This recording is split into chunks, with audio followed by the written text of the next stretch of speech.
Cher auditeur du Prélude Football Podcast, si tu écoutes ça en vidéo en ce moment, sache que la version audio est disponible. Tu peux cliquer dans le lien qui se trouve dans la description ci-dessous pour y avoir accès, pour que tu puisses faire tes tâches quotidiennes en nous écoutant. Si tu écoutes ça en audio, sache que également dans la description de cet épisode, tu as le lien pour trouver la vidéo de cet épisode et voir toutes nos belles interactions. Comme d'habitude, on est ouvert aux suggestions, aux commentaires et aux questions sur les épisodes passés et sur les épisodes futurs. S'il vous plaît, faites-nous savoir ce que vous pensez de ce qu'on fait jusqu'à présent. Fac. Cette semaine, discussion avec Fabrice Raymond, le coordonnateur défensif des Gators de l'Université Bishop. De quoi qu'on a parlé? On a parlé de son... il y a longtemps été entraîneur des demi-défensifs dans sa carrière. C'est même un spécialiste. Là. Il a une bonne réputation, en tout cas, de ce que je connais. On a parlé de son parcours comme entraîneur de demi-défensif avec le Vieux-Montréal. On a parlé de son parcours avec les Aigles d'Or de Dalbévio. On a aussi parlé de son passage au Carabin et jusqu'à maintenant, son passage à Bishop. Mm-hmm. Ça ressemble pas mal à ça. C'est, comme tu l'as dit, longtemps entraîneur des demi-défensifs. C'était la première fois qu'il coordonnait au niveau universitaire avec Bishop. Un gars qu'on a découvert. Tu le connaissais un peu. En fait, tu le connaissais beaucoup plus que moi, mais vraiment un gars qui mérite qu'on écoute tout ce qu'il a à dire. Exactement. Moi, je dis qu'on commence l'épisode comme ça. On va commencer ça comme ça. C'est parti, bon podcast. Bon podcast.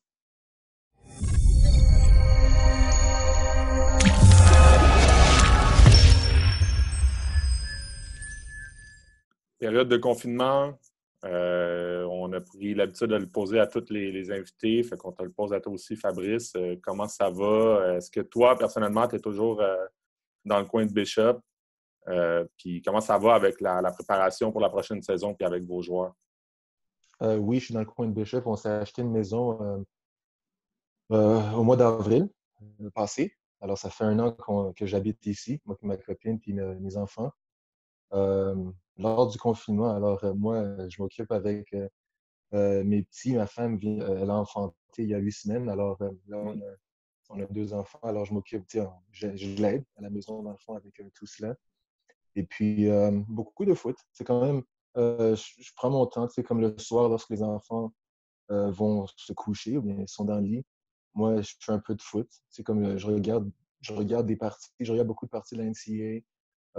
J'ai fait une révision de notre saison afin de voir nos points forts, les points les plus faibles, surtout les points les plus faibles, pour voir, parce qu'on a beaucoup de choses, je voulais voir on allait se débarrasser de certaines choses.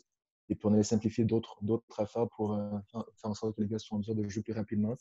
Alors, beaucoup de foot, beaucoup de discussions avec des coachs de foot. Et puis, évidemment, comme je pense un peu tout le monde, on parle avec nos kids, les gars qui jouent pour nous. Et puis, c'est comme ça qu'on s'occupe. Lorsque tu fais une révision d'une saison, est-ce qu'il y a des points particuliers que tu recherches absolument ou comment tu y procèdes en fait?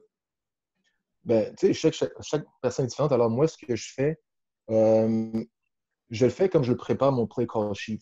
Okay? Mon play call sheet il est détaillé de façon.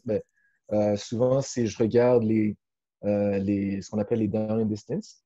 Alors, les down and distance, c'est par rapport au terrain, où est-ce qu'on est situé sur les terrains. Alors, c'est différentes situations différentes. Et puis, lorsque je fais un petit compte rendu de la saison, je regarde comment on était sur certaines parties du terrain avec le down and distance. Alors, on regarde les appels qu'on a faits, les jeux qu'on a envoyés, et puis comment nos gars ont réagi à ces jeux-là. Ensuite de ça, c'est comme combien de verges a été accordé, les compétitions qui ont été accordées, la course, est-ce qu'on a réussi à arrêter la course? Je regarde tout cela, puis après ça, je mets tout ça en note, puis ensuite de ça, on l'analyse, puis ça, c'est quelque chose je l'ai analysé déjà, mais là, je vais rencontrer mes coachs, et puis on va passer un peu à travers cela ensemble, puis on va trouver des solutions à ce qu'on fait. Avant qu'on parle de Bishop, là, un peu comment tu as commencé à coacher, Tu as commencé à coacher au Vieux-Montréal, au collégial. Comment ça s'est passé, le début du coaching? Puis est-ce que ça coordonnait aussi avec ta fin de carrière de joueur de foot? Mais pour moi, tu sais, j'étais revenu. Le foot était terminé. Pour moi, je m'étais blessé. J'ai déchiré mon pec, mon muscle pectoral. J'ai été opéré le jour après. Alors, tu sais, pour moi, le foot était terminé, dans le fond. Euh, alors, je suis revenu au Canada une fois que j'avais tout terminé là-bas. Et puis, je voulais redonner. Tu sais, je voulais redonner de mon temps parce que le foot m'a donné tellement. Tu sais, le foot, dans le fond, m'a donné tout ce qui m'était permis de faire. Tout ce que j'ai pu voir, dans le fond, a été grâce au foot. Tu sais, les amis que je me suis fait, c'est encore une fois à cause du foot. Alors, tu sais, je sais que c'est un sport qui donne beaucoup. Alors, je voulais être redevant. Tu sais, je voulais donner un peu de moi-même à ce sport-là. Alors, j'ai appelé Claude Junot, coach Claude Junot, qui est maintenant le head coach FX Garneau. Il était le coach en chef au Vieux-Montréal dans le temps. Et puis, j'ai demandé si je pouvais venir aider. C'est comme... Parce que déjà, euh, lorsque j'étais aux États-Unis, je revenais pour les spring break, la période, tu sais, la période où il n'y avait pas rien qui se passait là-bas. Alors, et puis, j'aidais au camp de printemps du Vieux-Montréal. Alors, tu sais, j'avais déjà quelque chose, j'aimais déjà comme coacher un peu. Alors, lorsque je revenais, comme j'ai dit, j'ai demandé à Claude Junot si je pouvais aider. Il m'a dit, viens-t'en. C'est comme il en a parlé avec Paul-Édith Saint-Vilien, qui était le coordinateur défensif dans le temps. Alors là, moi, j'avais juste les demi de coin. J'ai travaillé avec les demi de coin et puis là, la piqûre, elle a été prise et puis elle a été mise. Puis là, j'ai commencé à coacher depuis. Quand tu dis là-bas, quand tu t'es blessé, c'était où? C'était aux États-Unis? Ah, c'est aux États-Unis. Moi, j'ai joué pour l'Université de Central Michigan comme demi de coin là-bas. J'en parle plus autant parce que ça fait quand même assez longtemps, là, mais comme j'étais un receveur lorsque j'étais ici, lorsque j'étais à Montréal. Tu sais, j'ai joué pour les LaSalle Warriors, puis ensuite de ça, j'ai joué au Vieux-Montréal. Mais j'ai toujours joué comme receveur, puis moi, je voulais jouer comme demi-défensif. Mais mon head coach, j'entends Marc Santerre, qui me disait, Fabrice, regarde autour de toi, il y a plein de demi-défensifs qui sont très, très bons dans le fond. Alors, pourquoi tu changer de position, reste comme receveur, il y a des équipes qui te regardent alors, aux États-Unis. Et puis, dès que j'ai atterri aux États-Unis, je savais qu'ils me recrutaient aussi comme demi-défensif, mais ils m'ont mis comme demi de coin. Alors, j'ai joué comme demi de coin là-bas. OK. Tu commences à coacher, tu aidais déjà pendant les camps de printemps au Cégep du Vieux-Montréal. Tu commences à coacher là. Tu l'as dit, tu attrapes la piqûre du coaching. Comment tu te définissais comme coach au début? Ça a été quoi tes défis que tu as rencontrés comme coach au début? Puis, qui t'aidait à tes débuts comme coach? Mais au début, ça a été. Tu sais, lorsque tu décides de coacher, tu arrives avec beaucoup d'idées. OK? Alors, je vais toujours me rappeler ma première pratique. C'était encore une fois, c'est une pratique, c'est un vendredi où on évaluait des joueurs. On avait un paquet de joueurs qui étaient venus justement tu sais, à notre pratique en gymnase, au vieux, puis on évaluait les joueurs. Alors, j'avais beaucoup de demi de coin qui étaient avec moi, puis j'avais beaucoup d'idées. Alors, je suis arrivé là-bas. La seule affaire, c'est que en tant que coach, il faut savoir comment étaler nos idées de façon en séquence. Et puis, ça, je n'étais pas encore habitué à cela. Alors, mes drills ne se suivaient pas. Et puis, j'ai perdu le fil à un moment donné. Et puis, il y avait un jeune, Olivier Fréchette, okay, qui est maintenant le coach de demi-défensif à l'Université de Montréal. Lui, il était un des demi-défensifs là-bas, puis il a comme arrêté la pratique, il a dit, OK, les boys, voici ce qu'il veut. Puis il a commencé à parler un peu de ce que. Il a commencé à donner des directives aux gars, puis les gars ont suivi. Puis après ça, ma carrière a commencé de cette façon-là. Alors, tu sais, comme Olivier Fréchette, un très bon coach présentement. C'est un gars qui avait mon dos dans le temps. Puis c'est lui, il m'a aidé à me calmer. C'est un joueur qui m'a aidé à me calmer. Après ça, j'ai pu coacher comme je voulais. Alors ça, c'est comme un des gros défis comme pour beaucoup de coachs. C'est justement la préparation. Moi, je suis venu prêt, mais c'est juste que c'était gros, il y a beaucoup de jeunes. Ça m'a intimidé au début, mais après ça, tu t'habitues à travailler avec beaucoup de jeunes, puis ça devient quelque chose de très amusant. Toi, tu as joué, tu l'as dit, tu as joué pour Marc Santerre.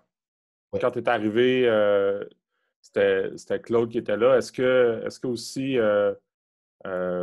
le fait d'être un ancien qui retourne coacher là, puis c'était comment l'ambiance à ce moment-là dans l'équipe? Est-ce que tu retrouvais les Spartiates pour lesquels tu avais joué dans le temps? Mais pour moi, oui. Tu sais, comme les Spartiates sont toujours demeurés les Spartiates. Pour moi, alors, lorsque j'ai quitté, comme je vous l'ai dit, je revenais. À chaque année, je revenais. Tu sais, alors, je connaissais les gars. Je connaissais le personnel de coach là-bas. Steve Alexandre était impliqué. Steve Alexandre qui est maintenant le directeur des sports là-bas, puis celui qui s'occupe de tout ce qui est académique là-bas. Lui était sur le staff. Paul Eddy était sur le staff. Tu sais, Steve Alexandre, c'était mon capitaine dans le temps, ma première année au Vieux. Et puis, Paul Eddy aussi, à un moment donné, il était un de mes capitaines, je pense, ma troisième année au Vieux. Claude Junot était un de mes capitaines, lui, avec, qui était le coach en chef. Alors, tu sais, comme l'atmosphère qu'on essayait d'installer là-bas, c'est on essayait de faire un peu ce qu'on a vécu.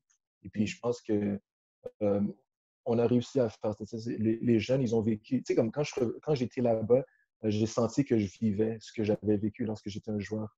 Et là, je le vivais en tant que coach. Alors, tu le vois de façon un peu plus effacée. Tu le vois, tu n'es pas impliqué autant que les jeunes. Ils sont vraiment immersés là-dedans, mais toi, tu t'immerses de façon différente. Comme, tu les aides à vivre un peu ce que tu as vécu en leur inculquant tes connaissances et puis même en leur parlant de ton vécu. Parce qu'eux ne veulent pas, ils veulent se rendre où ce que tu t'es rendu. Alors, non, le vieux est exactement ce que j'avais laissé lorsque je suis arrivé.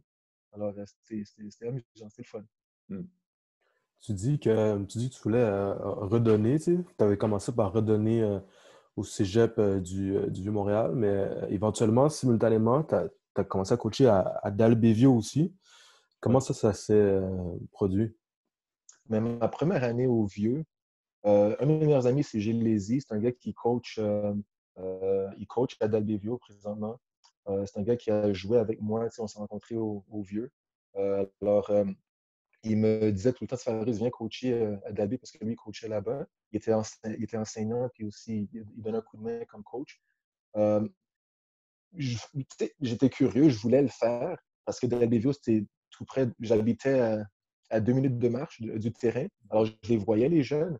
Mais la seule fois, c'est que j'aime pas donner un peu de moi-même.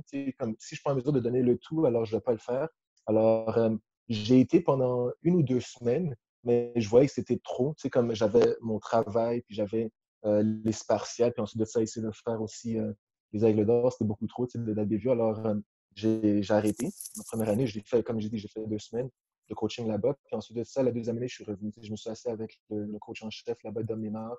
Et puis, je lui ai dit ce que je pouvais faire. Et puis, le temps que je pouvais donner au programme, il a accepté. Puis, ouais, j'ai passé 5 ans là-bas comme coach à la DVO.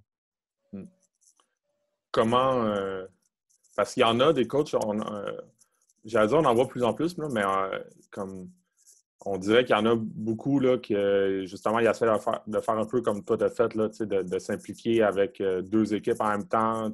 Comment toi, tu arrangeais tes horaires? Puis, ce serait quoi un truc là, pour un coach qui pense à faire la même affaire ou que justement, il se dit, ben voyons, ça se fait pas coacher deux équipes? Ah, le truc, c'est faites-le pas. Ça, c'est mon truc. Pour de vrai. Comme, j'ai eu beaucoup de misère à gérer le tout parce que le foot, ça devient une passion. OK, alors, le foot prenait, comme tout mon temps, comme dans ma tête. Alors, je pensais au foot, j'avais des clients, je travaillais pour autotrader.ca dans le temps. Et puis, je négligeais mes clients parce que, comme je pensais à ce que je devais faire à Dalby puis ce que je devais faire au Vieux-Montréal. Alors, après, parce que c'est toujours Dalby, on pratiquait plus tôt. Après ça, j'allais à pratiquer au Vieux, mais entre-temps, comme je devais travailler, alors c'était beaucoup trop. Alors, je ne sais pas quoi dire aux coachs qui font les deux. En plus, ils ont un travail, puis si vous avez un partenaire, une copine ou des enfants, c'est encore plus dur. Mais je l'ai fait. Euh, Comme je dis, ça a été dur, mais ça a été valorisant pour moi. C'était de très belles années. C'était de très belles années formatrices. Mais, c'est dur. C'est dur, alors Ah, je ne le conseille pas à personne. Parce que ah ouais. c'est quelque chose qu'on aime tellement, le coaching, que, c'est quoi? Donnez un programme, donnez votre tout à un programme, puis ce qui arrivera, arrivera après. Euh, Tu sais, on va y arriver tout à l'heure, mais tu as fini par coacher par les Carabins au départ, comme première expérience universitaire. Mais en général, tu as coaché dans des équipes qui sont, d'après moi, réputées pour avoir des gros athlètes année après année. Euh, Qu'est-ce que tu dirais qui est la différence entre coacher ces trois niveaux-là, c'est-à-dire scolaire, euh, au secondaire, au cégep et à l'université? Mais évidemment, les gars sont plus vieux, les gars ont beaucoup plus d'expérience. Alors, le coaching est pareil, mais aussi différent. Tu sais, comme tu coaches les plus jeunes, tu leur montres exactement comment jouer. OK? Parce que lorsque j'étais à Dalvévio, les gars, ils jouent pour la première fois au foot. Beaucoup d'entre eux, tu sais, il y en a qui avaient joué plus jeunes, mais beaucoup d'entre eux, ils jouent pour la première fois. Alors, il fallait leur montrer comment jouer, mais aussi, tu sais, tu leur tu sais, tu leur démontres puis tu leur inculques la passion que tu as pour le foot, puis qui fait que les gars continuent. Puis je pense que WVO, c'est un très bon programme avec une personne qui dirige le programme qui est très, très fort en Dom Ménard. Les jeunes, euh, ils rentrent dans le programme, puis après ça, ils vont partout jouer au cégep. C'est des gars qui sont très, très performants, mais justement, ils ont appris à aimer le sport et à respecter ce sport-là dans cette école-là. Alors, ça, c'est ce que tu fais au niveau secondaire, au niveau cégep. Mais là, les gars qui se rendent au niveau cégep, mais ils sont beaucoup plus sérieux. Okay? C'est des gars qui ont passé à travers les niveaux scolaires, les niveaux juvéniles, puis les niveaux intercités, ceux qui ont joué midget. Mais ces gars-là, c'est des gars que pour eux, OK, là, les études commencent à être importantes, mais le foot, c'est quelque chose qu'ils aiment, alors ils vont pallier les deux. Euh, alors là, ce que tu fais en tant que coach, c'est vraiment aider les gars à naviguer à travers leurs obligations académiques et puis sportives.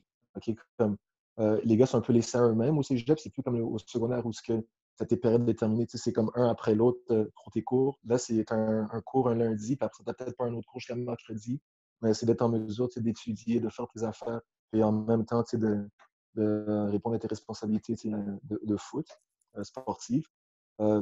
L'université, c'est un peu la même chose. Lorsque ben moi, je dis toujours ça parce que là, c'est comme, je vois quelque chose de différent. En étant à Bishop, là, je recrute des gars du secondaire ainsi que des gars du cégep. Mais les gars du cégep, lorsqu'ils arrivent à l'université, ils sont prêts. Okay? Ils sont très bien coachés au Québec. Euh, et puis, ils ont réussi à travailler avec un horaire qui est comme un horaire qui est un peu différent, avec des cours un peu à droite et à gauche. Puis, tu as des échéances que tu dois respecter, puis tu n'es pas surveillé par tes profs dans tes périodes comme au secondaire. Alors, ils sont beaucoup plus indépendants. Mais ces gars-là, lorsqu'ils graduent du cégep, ils sont prêts à l'université. D'habitude, ils vont réussir à l'université s'ils travaillent moyennement fort, s'ils font ce qu'ils ont à faire. Puis souvent, c'est des gars qui sont un peu plus sérieux qui arrivent là. Alors, c'est rendu à l'université pour un coach, mais là, tu leur, c'est beaucoup tes schémas. Tu leur montres comment jouer, ben, pas comment jouer, ils savent déjà comment jouer, mais tu leur montres comment comprendre tes schémas, puis comment l'appliquer, puis ensuite de ça, aller performer sur le terrain. Puis, c'est beaucoup de minutie dans la façon que tu travailles avec ce monde-là, parce que le prochain but pour eux, pour la plupart d'entre eux, c'est d'aller pro. Alors, c'est vraiment de travailler de façon beaucoup plus pointilleuse pour les petits traits qu'ils ont à améliorer afin d'attirer les regards des recruteurs, des scouts, excusez-moi, qui sont dans les pros. Mm. C'est comme ça que pour moi, ça diffère un peu aux trois niveaux. Mais je dirais vraiment, le cégep et l'université, ça ressemble beaucoup. Le secondaire au cégep, très différent. Secondaire à l'université, c'est un autre monde. Mm. Avant de parler de ton arrivée au Carabin, là, le Fabrice qui a commencé à coacher au Vieux-Montréal versus le Fabrice qui sort du Vieux-Montréal, là, qu'est-ce que tu retiens, qu'est-ce que tu as appris dans ce passage-là qui représentait la première équipe avec laquelle tu as commencé à coacher? OK. Ben, ce que j'ai appris, c'est une très bonne question. Pour moi, c'est vraiment plus, j'ai grandi comme personne lorsque j'ai commencé à coacher au vieux, j'ai quand même passé 6 ans là-bas. Alors, c'est juste de travailler avec du monde, d'apprendre à reconnaître les rêves et les ambitions des jeunes, puis d'essayer de les aider à réaliser, dans le fond, leurs rêves. Puis la plupart des gars au cégep, mais pour eux, c'était de graduer puis d'aller à l'université. Alors, c'est vraiment de les aider à faire ça. Puis, essayer de, essayer de les aider à attirer, dans le fond, l'attention des universités. Mais ça, c'était quelque chose qui était quand même assez facile aux vieux, car c'est un méchant programme. Il y a des bons joueurs partout. Alors, les universités, ben, ils allaient les voir, mais c'est juste vraiment de les préparer. Puis je pense que c'est quelque chose qu'on a réussi à bien faire lorsqu'on était là-bas. Mais pour moi, la façon que j'ai grandi, mais c'est vraiment juste d'approfondir mes connaissances dans le fond technique de foot. Je n'étais pas à temps plein, alors je passais pas beaucoup de temps avec les schémas défensifs, puis apprendre l'offensive, apprendre la défensive. Ça, je l'ai fait plus quand je suis arrivé à l'université. Mais lorsque je suis au cégep, mais, mon obsession, c'était vraiment la technique. Alors, je voulais vraiment que mes gars paraissent très bien lorsqu'ils jouent, OK? Puis lorsqu'ils sont vus par les recruteurs à travers le Canada et les États-Unis. Mm-hmm. Tu arrives à l'Université de Montréal. Un peu, comment ça s'est fait, j'allais dire, l'approche, là, mais est-ce que tu as eu, est-ce que c'est un coach en particulier qui t'a demandé, est-ce que c'est toi qui a démontré de l'intérêt pour aller au Carabin? Comment ça s'est fait un peu ton arrivée avec les Carabins? Moi, j'adorais mon temps au vieux puis à Dalby. C'est comme ces deux niveaux, le niveau collégial puis juvénile. Je pense que j'aurais pu rester là toute ma carrière, j'aurais été heureux.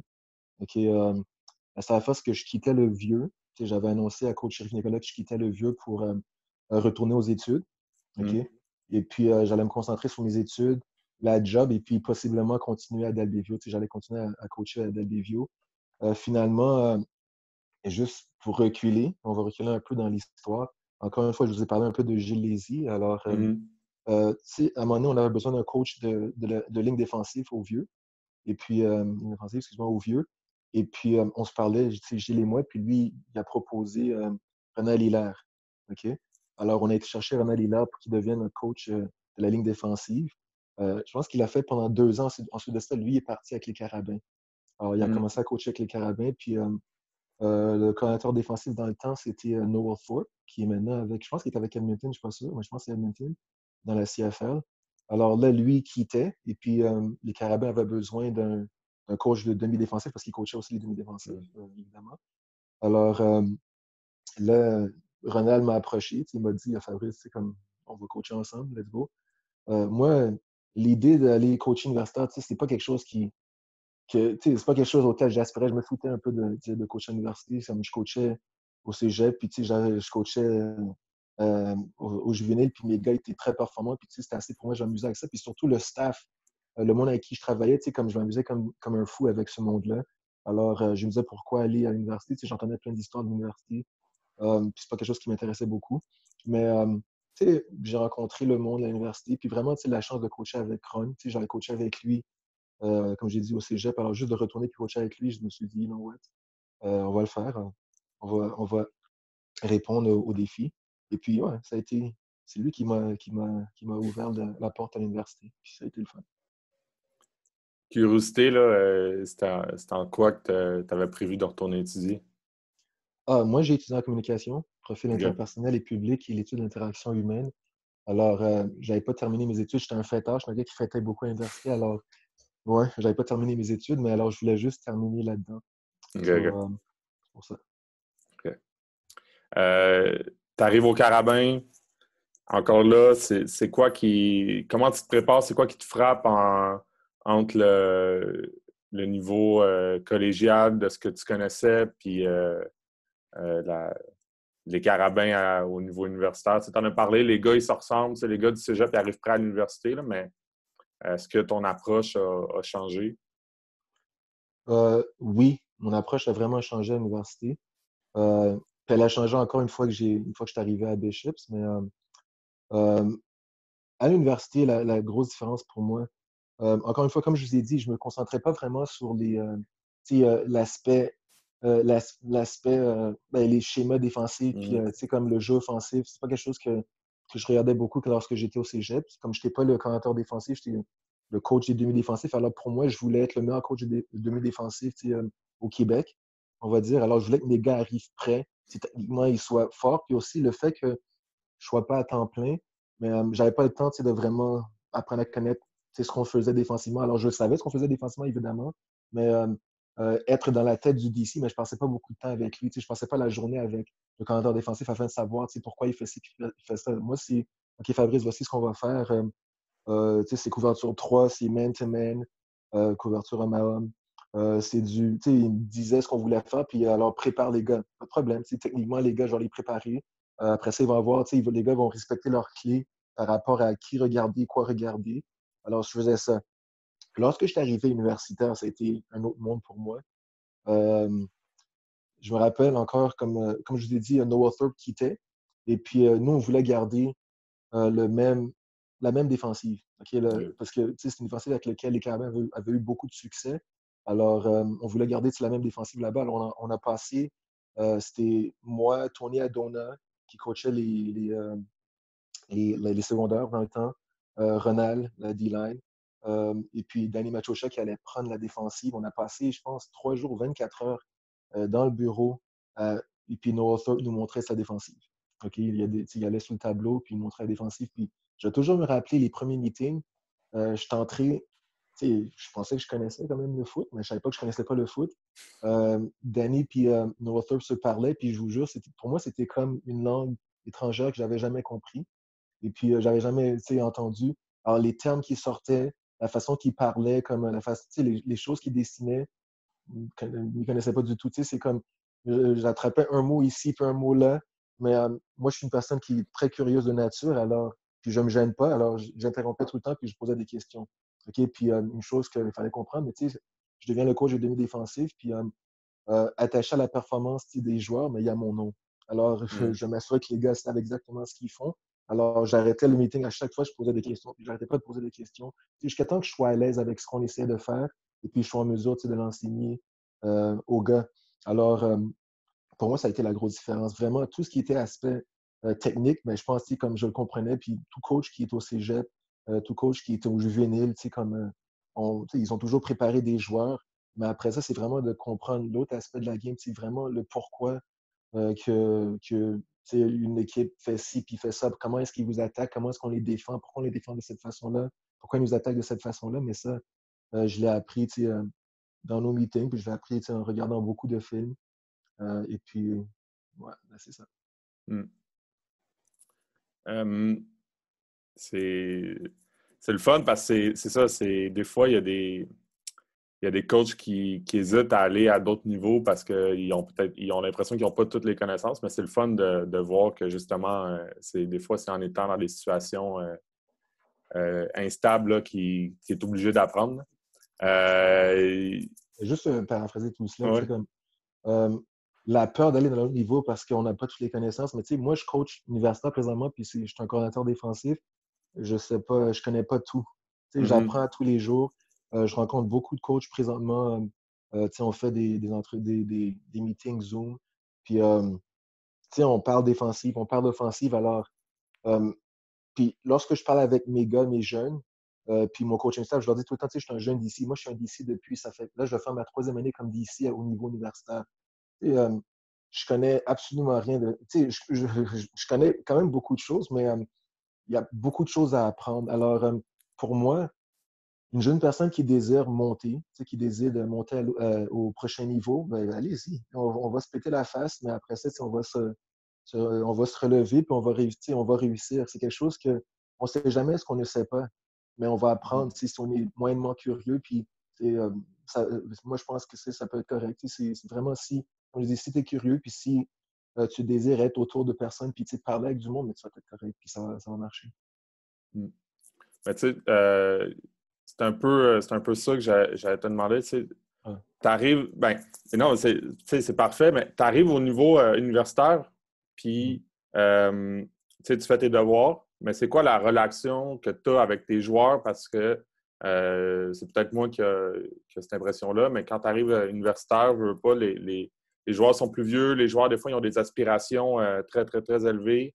Ils veulent s'assurer que sans le dire comme ça, là, mais ils veulent s'assurer que le coach en place, il va être la bonne personne pour les amener là. Comment toi, c'était quoi ta relation avec les joueurs? Comment tu te présentais à eux quand tu es arrivé au Carabin? Ben, moi, quand je suis arrivé au Carabin, ça a été facilité par le fait que j'avais coaché plusieurs des gars qui étaient déjà avec les Carabins, tu sais, comme des gars comme Anthony Cody. J'avais coaché tout son passage collégial, tu sais, il était avec moi. Fodé Janssen, son passage collégial, il était avec moi. Puis j'avais coaché un peu au secondaire aussi, les 2 semaines que j'avais fait à Dalby, tu sais, c'était Dalby. Jordan Ruyami-Lira. Une couple de gars, tu sais, comme ça, des gars du vieux dans le fond, puis aussi des gars que j'ai côtoyés à Team Québec, où ce que j'aidais. J'étais comme un assistant, tu sais, à chaque fois qu'il y avait les camps, je voulais un peu aider, un peu aller aider. Alors, les gars me connaissaient, tu sais, puis aussi, euh, les gars, les gars étaient conscients, tu sais, des jeunes qui travaillaient avec moi, puis ce qu'ils faisaient une fois qu'ils arrivaient au niveau universitaire. Alors, je pense que ça n'a pas été trop dur, tu sais, d'être accepté dans le vestiaire, tu sais, de par les joueurs. Mais lorsque tu as parlé de relations comme la façon que c'est diffère ou quoi que ce soit, mais pour moi, tu sais, ça a vraiment changé ma relation avec les jeunes au niveau universitaire, euh, comparativement à ce que c'était au niveau collégial. Au niveau collégial, tu sais, c'est comme j'étais proche de mes joueurs. Tu sais, j'étais un ami avec mes joueurs. Tu sais, je les coachais, j'étais dur avec eux, mais tu sais, comme j'avais un âge j'étais pas trop loin d'eux. Tu sais, j'avais vécu ce qu'eux, ils sont en train de vivre il n'y a pas trop longtemps à l'université. Alors, j'étais très proche de mes joueurs.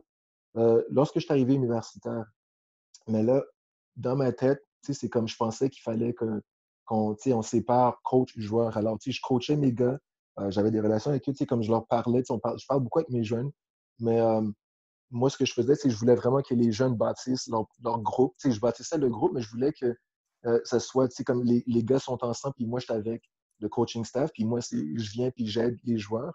Alors, je pense qu'il y a une séparation, tu sais, de coach et joueur, mais lorsque je suis retourné, dans le fond, ici à Bishop, je suis retourné un peu à ce que j'étais lorsque j'étais au Vieux. Tu sais, comme j'ai acquis quand même beaucoup d'expérience dans mon passage avec les Carabins. Alors, pour moi, ce qui me manquait, c'était vraiment le fait d'être vraiment proche de mes joueurs. Puisque j'étais au Vieux, je ne l'étais pas autant avec les Carabins. Alors, ça, c'est quelque chose que j'ai voulu, tu sais, tu sais, j'ai voulu retourner à cela. Euh, dans notre passage, comme coach, on rencontre beaucoup de personnes. Une personne je pense que c'est une personne qui a marqué un peu tout le monde. Tu sais, comme lorsque je vous écoute, j'écoute vos entrevues, tout le monde parle un peu de Paul-Édith Saint-Villiers. Okay? C'est un gars que tu sais, j'ai eu la chance de travailler avec lui. J'ai eu la chance de jouer avec lui au Vieux-Montréal. J'ai oublié combien d'années on a joué ensemble. Ensuite de ça, j'ai coaché avec lui pendant une année au Vieux. Après ça, il retournait avec les Carabins. Et puis ensuite de ça, j'ai eu la chance de coacher avec lui encore au Carabin, puis on a fait 4 ans ensemble. Mais tu sais, à tous les jours, tu regardes le monde autour de toi, puis lui, j'avais la chance de le voir, puis je voyais la façon qu'il interagissait avec les gars, tu sais, avec les jeunes de l'équipe. Puis c'est quelque chose que tu sais, moi, j'avais décidé de ne pas faire comme lui, mais c'est quelque chose que j'étais auparavant, puis tu sais, j'ai regardé sa façon de faire, puis j'ai vraiment tu sais, aimé sa façon de faire, puis là, je suis retourné à moi-même, tu sais, parce que j'ai vu que tu sais, lui a eu beaucoup de succès en étant lui-même avec les Carabins. Puis, tu sais, il a influencé beaucoup de gars. Alors, moi, c'est comme, j'ai décidé, you know what, on va être soi-même, puis ce qui arrivera, arrivera. J'ai une question qui serait peut-être un peu plus pointilleuse, là. Allez-y. Ça vient de me venir en tête. Comment tu deals avec un joueur talentueux, fainéant en pratique? OK. Si tu en as Ouais. déjà eu, je sais pas. Ouais. Non, non, on a tous eu ces gars-là. Tu sais, comme, Ouais. on a tous eu ces gars-là. Mais ça, c'est justement, tu sais, euh, lorsque je parle tu sais, du fait d'être différent tu sais, au Vieux puis au Carabin. Au Carabin, j'étais Mhm. vraiment intransigeant, excusez-moi. Euh, pour moi, j'exigeais que les gars travaillent vraiment fort. OK? Les gars venaient jouer pour moi parce qu'ils disaient que je suis la personne qui allait les préparer, mieux les préparer pour avoir beaucoup de succès. OK? Évidemment, ils venaient pour l'école, ils voulaient aller à l'Université de Montréal, mais ensuite de ça, ils savaient que c'est moi qui allais les coacher. Puis, je poussais les gars fort parce que je me dis que les gars, ben, c'est des gars talentueux, ils veulent avoir du succès. Et puis, pour moi, la seule façon d'avoir du succès, ben, c'est du travail. Il faut qu'on travaille. Alors, je poussais les gars beaucoup, puis j'avais beaucoup de misère avec les gars je regardais qui ne travaillaient pas autant, puis ils ne travaillaient pas aussi fort que les autres.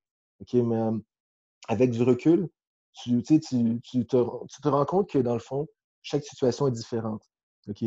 Encore une fois, j'ai joué aux États-Unis parce que j'étais sur full scholarship. Alors, pour moi, mon souci, c'était vraiment, OK, je vais aller à mes cours, puis après ça, je vais aller manger à la cafétéria, puis tout était payé, tout était gratuit. OK, mais pour les jeunes au Canada, mais c'est très différent. Oui, il y a des gars qui ont des bourses, mais les bourses, ne paient pas grand-chose. Ça peut être, dans le fond, c'est une bourse scolaire. Dans le fond, ça peut être ton, tout ce qui est administratif à l'école. Mhm. OK, les frais d'inscription, puis les affaires de la sorte. Mais sinon, les gars, ils se doivent de travailler. Puis à l'Université de Montréal, c'est une école où les jeunes habitent un peu partout. C'est des gars de la rive nord, des gars de la rive sud, des gars de l'ouest, de l'est. Alors, puis toutes les réalités étaient différentes. Alors, les gars se devaient travailler. Alors, comme il fallait que je reconnaisse que certains gars ne pouvaient pas en mettre autant que je le désirais, puis autant qu'une autre personne était en mesure de le faire, ou bien une autre personne avait décidé de le faire. Puis c'est ça qui a été un peu mon ajustement. Alors, quand moi, je travaille avec une personne qui est un peu plus fainéante, c'est une personne qui ne travaille pas aussi fort, mais ça, c'est quelque chose que je pense que je gère beaucoup mieux maintenant que je gérais auparavant. Euh, J'essaie d'apprendre à connaître l'être humain, puis savoir qu'est-ce qui les pousse un peu, puis qu'est-ce qui fait que les gars sont en mesure de t'en donner plus. Parce que, comme j'ai dit, les circonstances sont différentes. Il y a des gars qui travaillent 50 heures semaine, il y a des gars qui travaillent aucunement, ils sont aidés par leur famille. Alors, c'est juste de reconnaître cela Mm. dans la personne. Alors, c'est vraiment juste de parler avec les jeunes, puis d'être en mesure de voir comment tu vas gérer la situation qui te vient. Mm. Durant ton parcours au Carabin aussi, tu as été entraîneur-chef, si je ne me trompe pas, de Team Québec, l'année qu'il y avait les deux équipes. Ouais, c'est l'année où le tournoi était à Saint-Jean. Oui, c'est ça. Alors, auparavant, pas auparavant, mais comme l'équipe, la province qui avait les Jeux, qui avait le Canada Cup, c'est la province qui se devait d'avoir deux équipes parce qu'il y avait Ah, juste ouais. 7 équipes. Alors, moi, je me rappelle, j'avais demandé à Brad Collinson, qui est le coach à Concordia, si je voulais être son coordinateur défensif. Il m'a dit, tu sais quoi, Fabrice, est-ce que tu peux prendre l'autre équipe? Je suis comme, non, je veux pas. Il dit, OK. Alors, si tu prends la défensive, est-ce que tu prends le coach en chef? Il dit, OK, pas de problème. Alors, tu sais, j'ai pris dans le fond l'équipe. Et puis, on s'est parlé, moi puis Brad, on avait un deal, tout était beau. J'étais très conscient du fait que lorsqu'on fait les rosters, on garde 40 gars. Lorsqu'on fait les alignements, on garde 40 gars. Alors, Brad avait les 40 premiers, j'avais le 41 à 80. Et puis, ouais, alors, j'ai coaché l'équipe blanc cette année-là, je pense que c'était en 2015. Je ne sais pas si je me rappelle plus, mais je pense que c'était en Ouais, 2015. 2015. Ouais. Ouais. Puis, ouais, ça a bien été. Première game, on a joué contre le. Parce on était la deuxième équipe du Québec, donc on était la nouvelle équipe. La nouvelle équipe joue toujours contre la première équipe, ou l'équipe qui a gagné l'année d'avant. Puis l'année d'avant, l'équipe qui avait gagné, c'était l'Ontario. Alors, on se présente, puis on joue contre l'Ontario, puis wow, ils étaient très bons. Ils avaient une couple de joueurs qui ont été NCAA, puis très bonne équipe. Alors, on s'est fait battre 25-6, qui était le score, mais ils nous ont couru dessus. Mais après ça, ça s'est rétabli les deux prochaines games. Je pense que les deux prochaines games, on a gagné 81-0. Alors, on était correct. Puis, c'est ça, tu sais, à ce moment-là, c'est comme j'allais dire ta première expérience. Tu as été coordinateur défensif à Dalbevio. Mais là, tu sais, c'est la première fois que tu te retrouves dans le rôle d'entraîneur-chef. Ça ressemblait à quoi? Comment tu t'étais préparé pour ça? Comment tu étais comme entraîneur-chef? Est-ce que tu étais le même gars proche que tu expliquais maintenant que tu étais au Carabin? Là? C'est quel genre d'entraîneur-chef tu étais? Mais tu sais, je change pas. Comme, mon rôle ne va jamais déterminer ce que je vais être. Comme j'essaie d'être moi-même. Alors, la charge est différente. Alors, j'avais travaillé, je pense, j'avais travaillé l'année d'avant avec Team Québec, l'équipe du Québec, puis j'ai été le coach des demi-défensifs. C'est la même approche pour moi. Puis même, comme je l'ai dit, je me suis toujours impliqué. Puis lorsque j'étais au niveau cégep, puis je me suis toujours impliqué avec Football Québec. Et puis, lorsque tu as la chance d'avoir un groupe, moi, j'avais les demi-défensifs, c'est une chose. Après ça, tu as la défensive, puis l'équipe, c'est une autre chose. Mais c'est vraiment, tu as les meilleurs des meilleurs au Québec. Alors, c'est pas trop dur. OK? Puis l'affaire, moi, ma plus grosse job, c'est vraiment de faire les gars croire que on allait être en mesure de gagner ce championnat-là. Malgré le fait que les gars, ils sont très conscients du fait qu'ils n'ont pas fait la première équipe, ils font la deuxième équipe. Alors, c'était vraiment la plus grosse job. Puis je pense que ça, c'est une chose que je parlais avec un des coachs. il m'avait dit que, surtout après la game contre l'Ontario, suite à la game, puis, comme je vous ai dit, on a perdu 25-6, mais c'était vraiment pas proche. Il m'a dit, tu sais, Fabrice, je pense que tu as réussi à nous faire vraiment quoi parce que je pensais vraiment qu'on allait les battre. Puis moi, dans ma tête, c'était la plus grosse job que j'avais à faire parce que je pensais aucunement qu'on pouvait battre cette équipe-là. Tu sais, je les avais vus l'année d'avant. Et puis, tu reconnais un peu l'athlète, tu sais quel sort d'athlète qu'eux, ils emmènent au tournoi. Tu vois l'équipe numéro un, puis ça, c'est le genre d'équipe qui va être en mesure de gagner ce tournoi-là.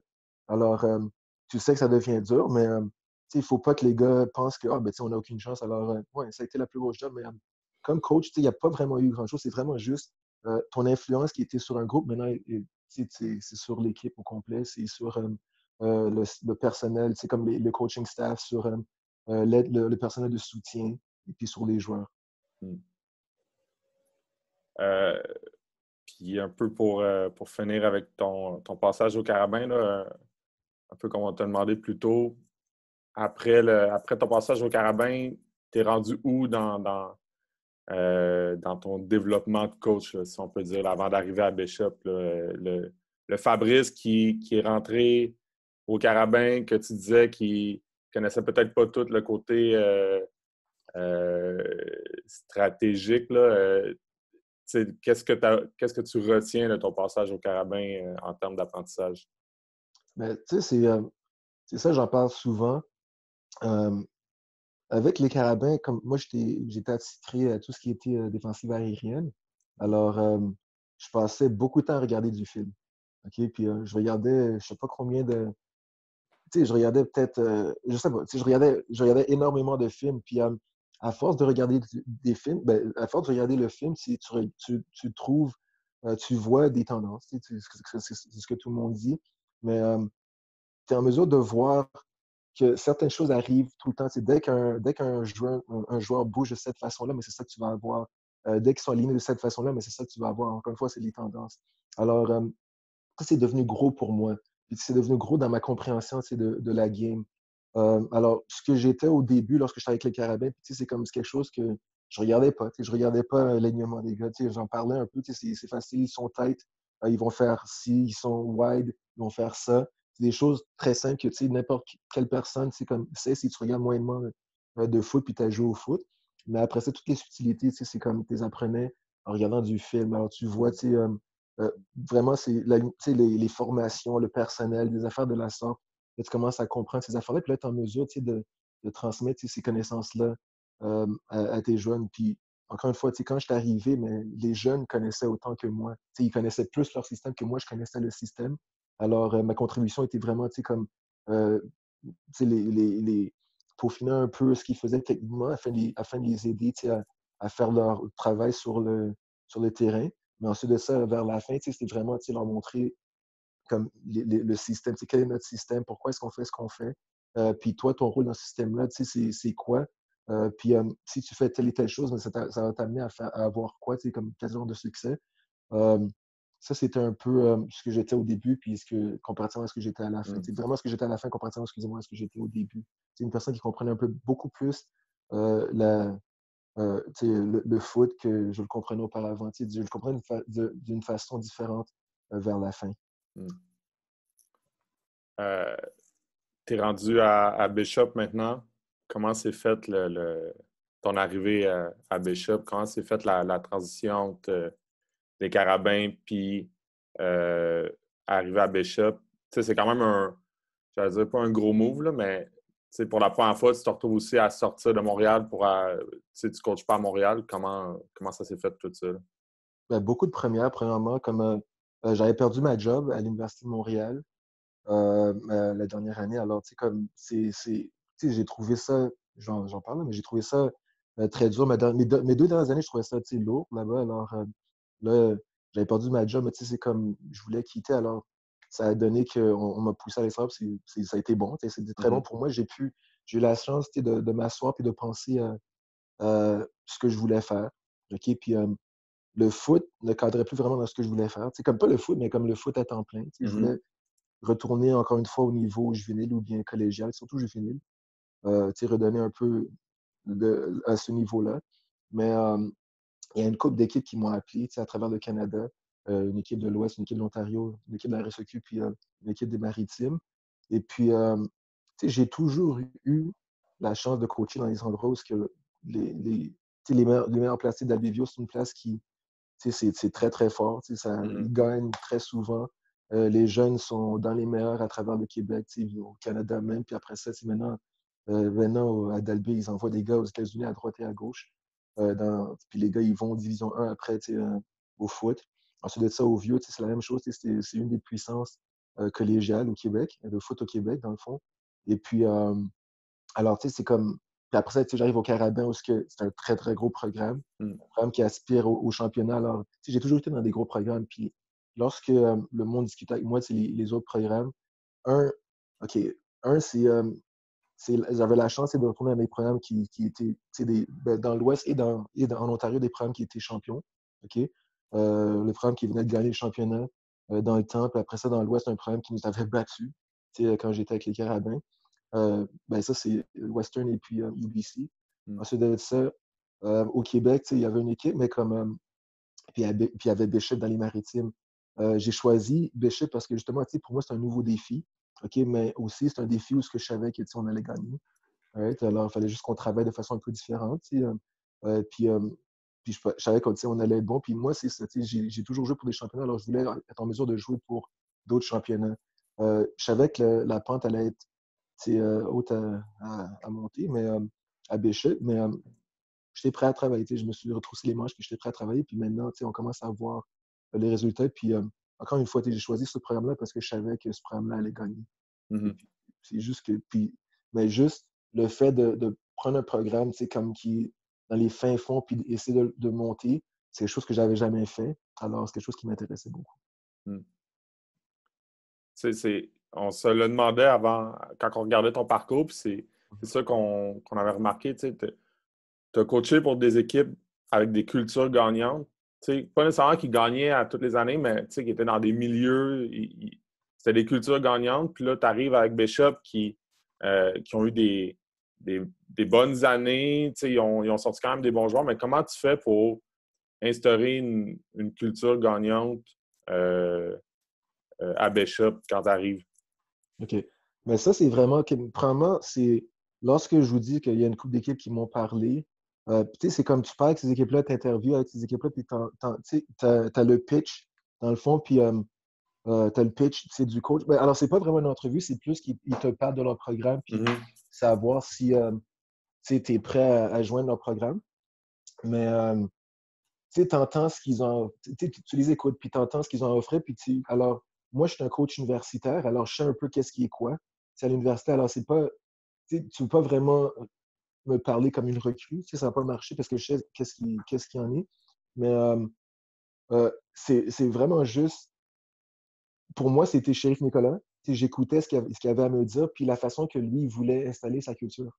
Okay? Comme c'était très clair ce qu'il voulait faire avec son programme. Okay? Puis là, c'est à savoir si moi, j'étais prêt à embarquer dans ce qu'il voulait faire. Puis il y a beaucoup de choses qui sont faites pour qu'un programme ait du succès. Les Carabins, lorsque j'étais là auparavant, ça a été coach Dussault, okay, qui a monté le programme. Mais il a monté un programme qui avait évidemment, il a commencé avec rien. Première année, je pense qu'ils étaient 0 et 8. Je ne sais pas si la deuxième année, c'était la même chose, mais la troisième année, je pense qu'ils étaient 8 et 0. Okay? Mais ça part de quelque chose. Puis c'est vraiment, c'est une vision. Puis je pense que Shérif a su vraiment définir sa vision. Moi, j'y ai cru. Alors, ce qu'on fait, un peu ce qu'il a fait avec moi, mais c'est ce qu'on essaie de faire avec les jeunes. C'est tu les parles, okay? Tu as des relations avec eux, puis tu leur parles un peu de ce que tu veux faire, puis après ça, tu mets en pratique ce que tu essaies de faire. Puis ça, c'est un peu ce que Shérif a su faire, puis ce que nous, on fait présentement. On suit un peu de on suit, dans le fond, comment je peux dire ça, en anglais, son leadership. Je n'aime pas dire des mots d'anglais, mais en tout cas, son leadership. Mais alors, tu sais, comme lui, c'est à tous les jours, les gars, ils viennent, à tous les jours, les gars, ils travaillent. OK? Puis le travail que tu fais, c'est très, c'est précis. Alors, c'est pas un tarif que tu fais n'importe quoi. C'est à tous les jours, tu sais exactement ce que tu vas faire quand tu te présentes dans la bâtisse sportive. Et puis ça, c'est quelque chose que, je pense que tous les programmes font la même chose, mais vraiment, nous, ça marche parce que c'est la qualité des joueurs, c'est vraiment la qualité du programme, c'est la qualité de l'administration. Eux, ils nous aident beaucoup. Il y a beaucoup d'argent qui a été mis derrière le programme qui fait que on est en mesure de voir que oui, on va avoir du succès. Puis aussi, c'est vraiment le fait que les gars ils croient en ce qu'on essaie de faire qui fait que je pense qu'on va être très correct.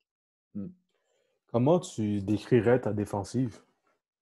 Ma défensive. OK, lorsque je suis arrivé, je disais qu'on va être, ça va être chaotique un peu, ce qu'on fait.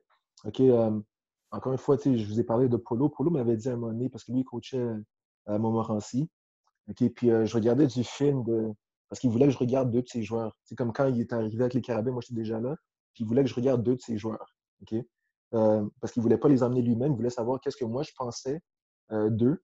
Alors là, c'est comme, je regarde le film, puis je regarde les highlights, mais comme, je commence à regarder les highlights, mais après ça, je regarde ce qu'il faisait défensivement, puis je suis comme, je comprends pas trop ce qu'il essaie de faire. Puis là, il m'a dit, c'est Fabrice, lorsque tu coaches avec moins de talent, mais tu as besoin de faire plus. Des affaires, tu ne vas pas juste t'aligner en 4-3, puis jouer couverture 3, puis ça va marcher. Il faut que tu fasses des affaires pour confondre la ligne offensive, ensuite de ça, confondre le cas arrière. Euh, alors là, comme lorsque j'étais à Bishop, je regarde un peu notre personnel, je vais vous raconter une histoire après. Je regarde le personnel, puis je suis comme, OK, you know what? Il faut qu'on fasse de la magie là, présentement pour avoir du succès. Alors, ma défensive est très chaotique. Lorsque vous regardez ça de l'extérieur, il y a beaucoup de choses qui se passent. Il y a des choses qui ne paraissent pas trop comme des choses qui font du sens, mais avec le personnel que j'ai, ou bien que j'avais, le personnel s'est vraiment amélioré depuis que je suis arrivé. Mais on avait besoin de faire certaines choses qui étaient un peu hors normes, qui n'étaient pas communes. OK, puis juste la petite histoire que je voulais vous raconter. Quand je suis arrivé à Bishop, Sheriff m'a introduit à l'équipe dans un meeting. Alors, si je dis allô, gars, voici qui je suis. Parfait. Après ça, c'est un meeting le soir. Ensuite de ça, le jour après, bien 2 jours après, on avait notre première. C'est la première fois que je les voyais en short, OK? Puis en chandail. Ils avaient une course en gymnase. Et je vais toujours me rappeler, moi, je suis sorti de l'Université de Montréal où les gars, ils arrivent, ils sont prêts. OK, les gars, c'est les meilleurs des meilleurs au cégep. Il y a des gars, dans cette équipe-là, il y avait des gars qui étaient sous le banc qui pouvaient juste starter n'importe où. Alors, puis il y en avait plein de ces gars-là. Puis là, j'arrive là, je suis comme, oh my gosh, lorsque je suis à Bishop, puis je me suis dit, qu'est-ce que j'ai fait? Comme juste à cause de la qualité des joueurs dans le temps, c'était très différent. Alors, moi, dans ma tête, je me suis dit, tu sais quoi, je vais aller recruter. Je vais aller chercher des gars qui sont capables de faire un peu ce que je fais. Mais c'est vraiment, on a changé la façon que les gars s'entraînent. On a changé beaucoup d'affaires. Puis là, les athlètes qu'on a, moi, Chérif a fait une bonne job. Lui, il a vu la même chose que ce que j'ai vu quand il est entré. Il a été recruté. Donc, alors là, l'affaire, c'est qu'il n'y avait pas autant de talent. Alors, les gars qui ont recruté, ils ont joué tout de suite. Okay, ils ont eu à jouer dès leur première année, mais ils n'étaient pas nécessairement prêts à jouer au niveau U-Sport, au niveau universitaire. Mais tu n'as pas le choix de jouer parce que c'est qui tu as. C'est les gars que tu as. Alors là, les gars, c'est des gars avec beaucoup de talent qui étaient très jeunes mais qui n'étaient pas prêts physiquement. Mais là, ces gars-là, c'est des gars de 4e année. C'est des gars qui arrivent à maturité.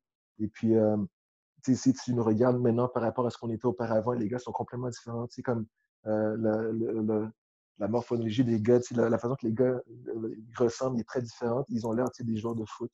Alors, on a plus, comme lorsqu'on parle de système défensif, puisque j'étais, euh, on peut aller à une défensive qui est beaucoup plus conventionnelle, mais comme ce qu'on fait présentement marche très bien pour nous. Alors, on va continuer à être une défensive qui est très chaotique. C'est une défensive où il y a beaucoup de choses qui se passent, il y a beaucoup, beaucoup de mouvements parce que lorsque je suis arrivé, on n'était pas assez gros pour prendre des blocs.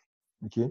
Alors, il fallait qu'on contourne des blocs, mais là, il fallait penser à comment est-ce qu'on peut contourner des blocs sans donner des trous larges comme des gros trous. Alors, c'est beaucoup de ce qu'on a fait, puis je pense que c'est ce qu'on va continuer à faire parce que ça marche très bien pour nous. Quand tu dis les gars qui ils étaient pas. Quand tu es arrivé, ils n'avaient peut-être pas la shape ou l'entraînement qu'ils auraient dû avoir. Est-ce que c'est attribuable au fait que il y avait des joueurs qui étaient d'âge cégep et à cause qu'ils venaient de d'autres provinces, ils étaient déjà à l'université? C'était-tu principalement ça? C'était-tu une question de où c'était les gars, ils arrivaient à Bishop, ils n'avaient peut-être pas le le même sérieux ou le football n'occupait pas la même place pour eux que, mettons, un gars qui va au Carabin, exemple? Non, c'est pas ça. C'est plus le fait que le talent était vraiment divergent. Tu sais, les talents étaient différents. OK? Comme les gars qui arrivent, lorsque j'étais avec les Carabins, mais tu sais, comme année après année, je recrutais les 4 meilleurs DB. Tu sais, je me battais avec, on va dire, Laval pour les 4 meilleurs DB.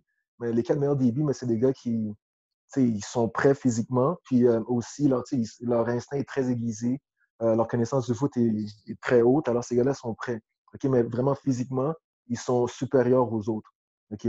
Euh, alors, tu sais, comme chaque année, c'est ça. Tu sais, je recrutais 4-5 gars, on va dire, même pas autant, parce que tu sais, je voulais pas recruter trop de gars. J'aime pas, je déteste avoir tu sais, trop de gars, puis après ça, il y a des gars qui jouent pas. C'est quelque chose qui n'est pas le fun pour eux. Alors, tu sais, au début, ma première année, ma deuxième année, j'ai amené 8 gars, tu sais, lorsque j'étais avec les Carabins. Après ça, c'était toujours 1 à 2 gars que tu sais, on amenait dans l'équipe. Euh, à Bishop, c'est vraiment, lorsque je suis arrivé, tu sais, le niveau de talent est très différent. Tu sais, tu passes de gars du secondaire, OK? Puis les plus gros joueurs cégep, ils allaient à 2 endroits. Mm-hmm. Euh, alors, tu sais, c'est vraiment ça la différence de corps. C'est tu sais, le meilleur qui est dans le gros programme, mais lui, il est à 6 pieds, 190 livres, tu sais, comme prêt. Puis après ça, tu as le reste. OK? Puis là, ben, tout le monde se battait pour le reste. Puis, alors, c'est ça. Tu sais, les gars n'étaient juste pas physiquement, tu sais, ils peuvent s'entraîner, ils peuvent faire ce qu'ils veulent, ils seront jamais ce que tu sais, certains joueurs sont physiquement. Alors, c'est ça que c'était quand, tu sais, quand je suis arrivé. Les gars étaient juste, tu sais, c'est un niveau différent de talent que j'avais hérité ici par rapport à ce que j'avais laissé là-bas. Le système en ce moment là, que vous avez à Bishop, puis tu me diras si c'est encore ça, puis si on a bien fait nos recherches, mais là en ce moment, tu es co-coordonnateur défensif ou tu as toute la défensive? Tu as toute la défensive, là? Oh, ouais, j'ai toute la défensive. Okay.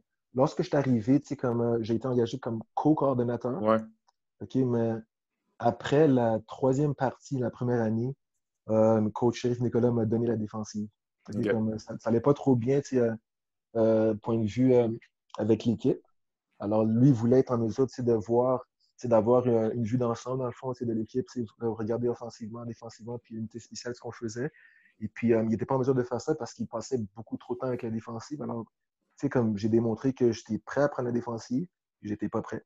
Alors, il m'a donné la défensive après la troisième game. Puis lorsque j'ai dit que je n'étais pas prêt, mais la quatrième game, c'était, ben, évidemment, c'est la semaine après la troisième. Il n'y avait pas de bail. Il n'y avait pas de bail cette semaine-là. C'était la semaine d'après qu'on avait le bail. Alors, tu sais, je me préparais. C'est la première fois que je préparais les gars. C'est la première fois que je faisais un breakdown afin de rentrer une défensive au complet pour un opposant. Après ça, c'est la première fois que je devais l'enseigner aux gars. C'était mon premier lundi, mon premier mardi, mon premier mercredi. C'était toutes des premières pour moi. Puis, je vais toujours me rappeler, cette game-là, on a joué contre Saint-FX. Puis il y avait, j'ai oublié le nom du gars, il était le 11e show au repêchage dans la CFL de receveur. Il nous a ouvert. OK, le gars, il nous a ouvert. Puis la game, elle a fini comme 42-2. Puis alors, je vais toujours me rappeler de ça. Ensuite de ça, on a eu un bye week. Et puis, j'ai été en mesure de regarder tout ce qu'on avait fait au courant de l'année, au début de l'année. Et puis, encore une fois, comme quand je fais mon compte-rendu de l'année, j'ai pu regarder tout ce qu'on a fait en down and distance et puis sur le terrain, tout ce qu'on a fait qui a eu du succès, tout ce qui a été moins bon. Puis après ça, j'ai pu comme sortir des affaires puis rentrer comme pas grand-chose parce que tu n'as pas le temps de rentrer beaucoup pendant la saison. Mm-hmm. C'est plus pendant la saison morte. Alors, j'ai gardé ce qu'on a fait, mais c'est comme on appelait de façon différente parce qu'on n'appelait pas certaines choses qui ne marchaient pas pour nous parce que j'ai pu voir que certaines choses ne fonctionnaient pas. Puis, on est passé de. Ça, j'en parle comme très fièrement, parce que le staff était pareil. Sheriff Nicolas, il était le DC, il est passé de DC, puis il était le coach de la ligne défensive. Alors, il est passé de DC, il me l'a donné, puis il était toujours le coach de la ligne défensive. Joe Mormon coachait les linebackers, puis moi, je coachais les demi-défensifs. Alors, c'était les mêmes gars, la même défensive. On est passé de la pire défensive probablement au pays à la meilleure de notre conférence. OK? Puis ça, c'est avec les mêmes gars, mais c'est juste le fait que les gars, ils ont cru en ce qu'on faisait, puis ils ont poussé dans la bonne direction. Puis peut-être pour finir avec Bishop, là, avant de passer aux prochaines questions, si des coachs voulaient avoir un peu la même idée que vous aviez eue, là, c'est-à-dire d'instaurer un système à 2 co-coordonnateurs, ce serait quoi le plan ou les pièges à éviter de par ton expérience? Ouais, mais tu sais, juste dans mon passage à l'Université de Montréal, je pense que c'était un peu. Pas qu'on était deux DC ou trois DC ou quoi que ce soit, tu sais, comme coach Danny Machucha était le DC, mais moi puis Polo, on avait beaucoup de liberté. Tu sais, Polo s'occupait du front, je m'occupais de la défensive aérienne. Alors, tu sais, chaque semaine, c'est premier meeting, OK, c'est comme, OK, Polo, qu'est-ce que tu as vu? Puis là, c'est comme il dit, OK, voici la protection de passe, voici ce qu'ils font, le point de vue de course, voici ce qu'ils font, voici ce que nous, on peut faire pour les attaquer. Sur ça, c'est comme même chose pour moi. OK, Fabrice, qu'est-ce que tu as vu? OK, voici ce qu'ils font par la passe. Puis moi, ce que je faisais, c'est comme je faisais ce que j'appelle un hit chart, où ce que, je démontrais où ce que la balle allait. Comme j'avais mes pourcentages, je suis un gars de numéro, alors j'avais un pourcentage, la balle allait de ici, là, sur le terrain. Puis c'est vraiment où ce que le carrière regardait. Alors, la défensive, voici ce qu'on doit.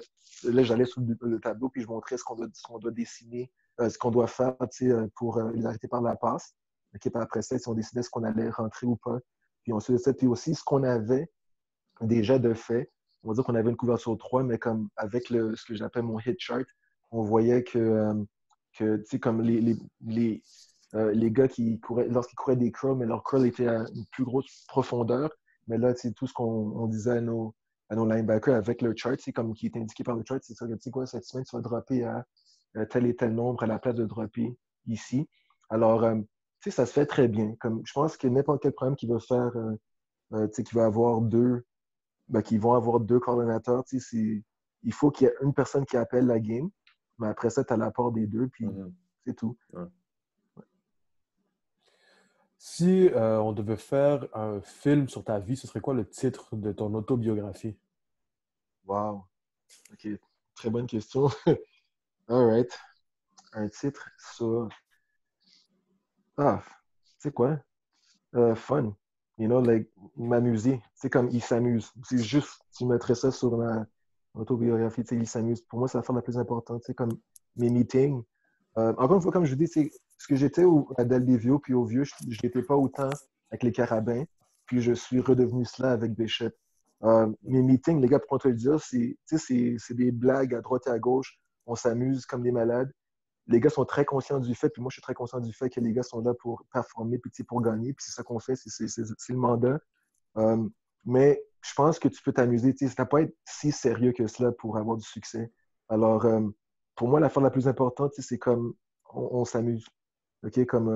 Et puis, on s'amuse, mais on travaille comme des malades. Puis, on va avoir du succès en le faisant, puis on va s'amuser comme des malades à battre les opposants. Alors, pour moi, ils s'amusent.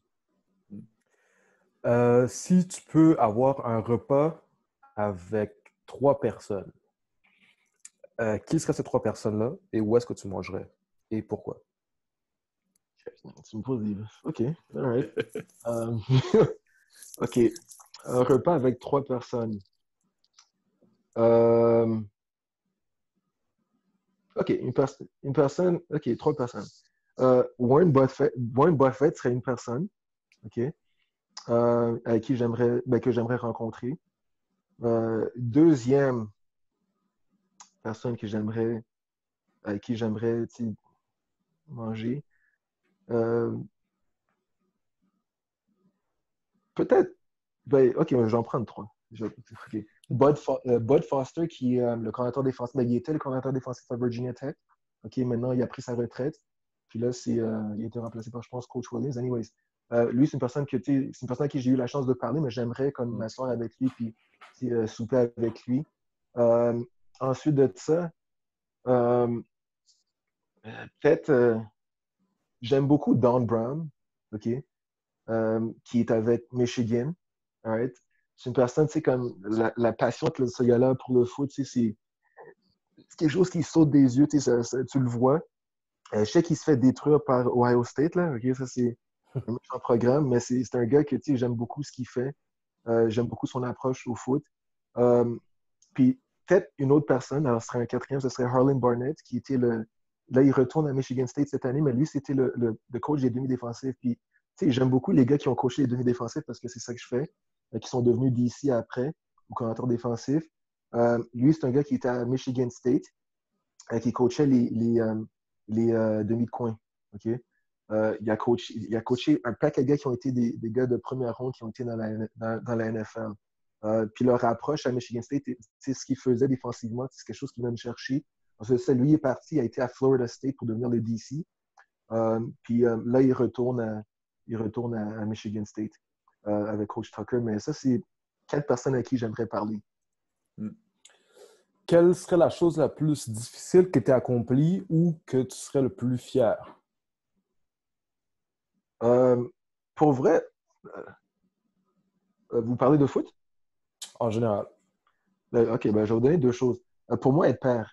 OK, comme parce que j'ai jamais voulu être père. C'est pas quelque chose que, tu sais, comme je voulais faire, je voulais être. Tu sais, je voulais pas. C'est pas quelque chose que j'avais pas d'aspiration d'être père où je me disais, tu sais quoi, j'aimerais avoir une famille un jour. Ça, j'étais très égoïste, alors je pensais plus à moi-même que, tu sais, à penser à d'autres personnes. Mais là, c'est quelque chose que, tu sais, tu sais, qui me rend beaucoup de fierté. Tu sais, juste regarder ma fille. Mon petit, il est trop jeune, là, il fait rien. Alors, juste regarder ma fille puis la voir, tu sais, la voir parler avec d'autres personnes, tu sais, voir comment elle interagit avec le monde, tu sais, qu'elle soit vraiment, tu sais, elle semble être une très, très bonne personne. Tu sais, c'est une personne qui est très fine, une personne qui, tu sais, elle se soucie des autres, puis elle a juste 2 ans et demi. Tu sais, c'est quelque chose qui m'apporte beaucoup de fierté, beaucoup, tu sais, comme je suis vraiment fier de cela. Alors, ça veut dire que, tu sais, quelque part, ma copine et moi, on fait une très bonne job. Et puis, deuxièmement, le fait d'être DC, OK, au niveau universitaire. Tu sais, j'ai pas vraiment d'aspiration à aller pro. OK, c'est pas une ligue qui m'intéresse. Comme je pense que c'est une ligue qui. Pas une ligue, mais c'est un niveau qui. Tu sais, le monde se font virer à droite et à gauche, c'est pas quelque chose qui m'intéresse. Tu sais, comme. En tout cas, je suis pas vraiment dans avec ça. Mais université, tu sais, je voulais vraiment devenir un coordinateur défensif. Tu sais, je pense que j'étais capable de le faire, mais juste, tu sais, le fait que Sheriff ait eu confiance en moi, tu sais, ait eu confiance en le fait de me donner sa défensive, puis, tu sais, de rester à mes côtés, mais de me laisser aller. Puis maintenant, de voir, tu sais, où est-ce qu'on est, puis comment ça va. C'est quelque chose tu sais, me donne beaucoup de fierté. Est-ce que tu as déjà vu une superstition d'avant-match qui sort de l'ordinaire? Tu sais, lorsqu'on dit voir, non, mais j'ai entendu une superstition que j'ai trouvée comme que c'est un autre niveau. OK? C'est dans la CFL. Puis j'ai oublié le nom du gars. OK? Mais lui, ce qu'il faisait, il étalait les gilets, tu sais, de ses coéquipiers. Ou bien, je sais pas si c'est tous ses coéquipiers. Tu sais, l'histoire, on l'oublie un peu. Mais il étalait les gilets de ses coéquipiers puis il pissait dessus. OK? Alors, ça, c'est quelque chose que j'ai entendu, c'est la fin la plus folle. Mais le gars, on m'a dit qu'il était différent, tu sais, ce gars-là. Alors, puis ça, c'est à chaque game, il faisait ça. Alors, oui, ça, c'est une superstition c'est quelque chose d'autre. Yeah.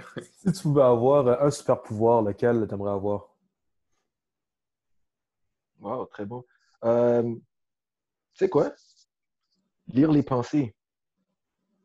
Lire les pensées, je serais quelque chose que ça serait tough. Non, lire les pensées quand je le veux. Parce que je vais par mesure de le faire, puis parce que j'ai pas envie Lock it out. que le monde pense. Yeah, lock it out. Je veux savoir ce que le monde pense tout le temps.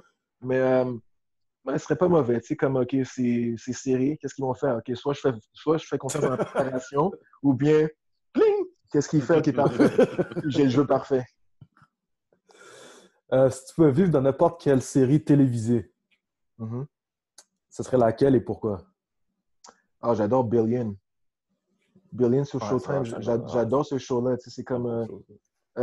j'aimerais avoir leur connaissance. OK? Ouais, puis après ça, tu sais, comme j'aimerais, tu sais, travailler là-bas. Ça aurait été quelque chose ça aurait été quelque chose d'intéressant. Est-ce que tu as une routine d'avant-match? Tu sais, je vous ai entendu dire ça, demander ça aux gars, puis je voulais me préparer pour cette question-là, mais comme finalement, je me suis dit, you know what, j'ai pas de routine. Comme moi, mais c'est pas vrai que j'ai pas de routine. Ce que je fais avant toutes les games, tu sais, je suis très relax. Comme je suis très relax comme personne, mais en dedans, ça bouillonne beaucoup.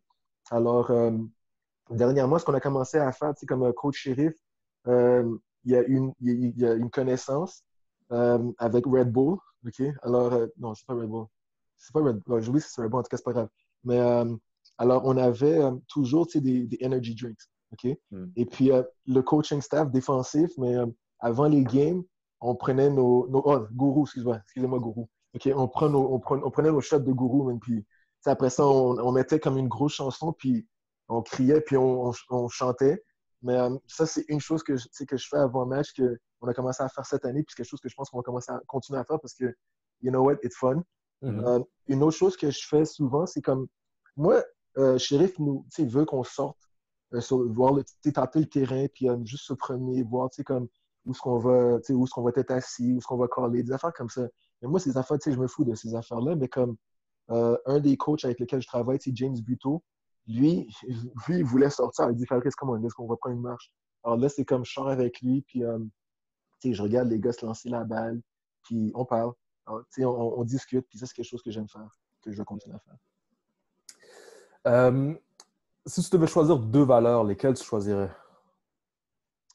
Des valeurs, pourquoi? Comme des valeurs en général, des valeurs de vie, c'est ça. Ou de coaching. Ou de coaching, ou de... All right. Des valeurs. OK. 2. 2, yes. Tu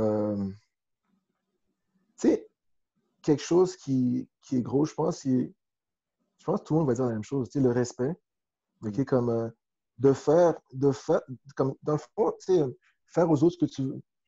Faire aux autres ce que tu veux qu'ils fassent à toi, dans le fond, c'est comme juste respecter le monde. C'est comme ne pas faire quelque chose que tu ne ferais pas. Alors, ça, c'est une des choses.